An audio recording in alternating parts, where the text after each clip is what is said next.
Dora? So the issue of sort of notifying the abutters and notifying the public, is that basically the same process as it is with the DRB? No. Or is it? No. There's a question and answer on the form that asks the applicant if they've made all good faith efforts to contact the abutters. And for on-roof systems, it's a basic pass-through, and if it's a ground mount, then they're required to show that they've sent a copy of the application to the Select Board and the Planning Commission. So if the Planning Commission is reviewing it, then they're doing it publicly? Yes, it'll be very minimal. It'll be staff saying to the Planning Commission, we've received a copy of an application on, from so-and-so regarding a ground mount system. We'll have a copy of the application, of course, in their packets, and we'll say the land is not affected by a conservation easement or other designation, and that it conforms or does not conform to the town plan. And because we have language in our town plan, both the existing one and the draft one, that's supportive of renewable energy, basically we don't have any explicit language in the town plan that would enable us to say that we have an objection to it. Well, perhaps we should add that. Well, then we're further constrained.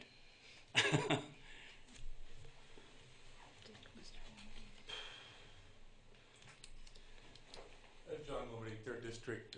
Recently, about a week ago actually, I put together a new venture on the internet, a nonprofit group called Campaign for Community Solar, because of my conviction that we need to expedite our move toward conversion to renewable sources of energy.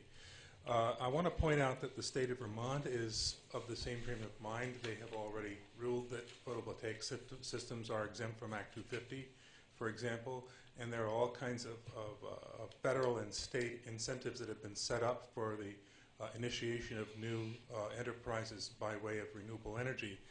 I think that it's seemly for someone other than Rod to speak to this question, and I wanted to speak strongly in favor of the town expediting applications for new initiatives of this size. Thank you. We have a motion on the floor. All those in favor of this motion signify by saying aye. Aye. Aye. Opposed? 5-0. Thank you. Thanks, Rob. Hey, thank you. You can stay with 2 more. No, I'm just kidding.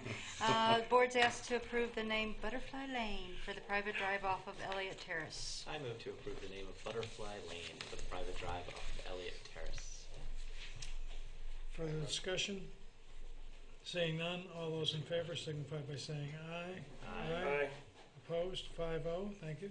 Board's asked to make 4 appointments to the, and actually it would be, board is asked to make the appointments of Elizabeth McLaughlin and Michael Fairchild as representatives, and Sue Fillion and Rod Francis as alternates to the Connecticut River Joint Commission, Wetaskiwin Local River Subcommittee. Nominate Elizabeth McLaughlin and Michael Fairchild as representatives, and Sue Fillion and Rod Francis as alternates to the Connecticut River Joint Commission, Wetaskiwin Local River Subcommittee. Further discussion? Seeing none, all those in favor signify by saying aye. Aye. Aye. Opposed? 5-0. Meetings. Tomorrow morning, Wednesday, August 8th at 8 a.m., the Traffic Safety Group will be having a special meeting in the Hannah Cosman Room. On Thursday morning, August 9th at 5:30 p.m.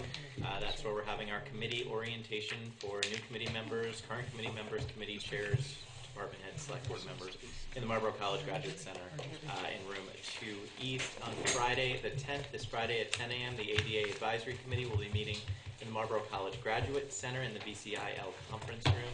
On Monday, the 13th, a lot of meetings. At 5 p.m., the Energy Committee meets at in the Hannah Cosman Room.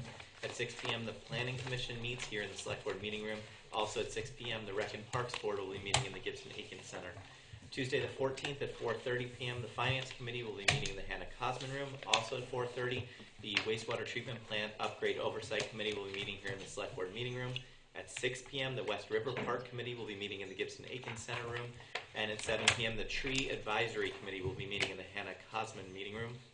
Skipping ahead to Monday the 20th at 7 p.m., the Development Review Board will be meeting in the Select Board meeting room.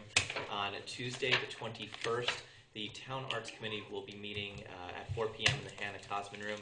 At 5:30 p.m., the Citizens Police Communications Committee will be meeting in the Brooks Memorial Library Community Room. And at 6:15 p.m., the Select Board will hold their next regularly scheduled meeting here in the Select Board room, and I move to adjourn.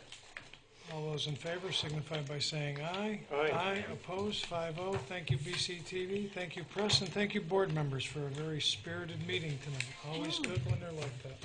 Oh, yeah. He's going to open it.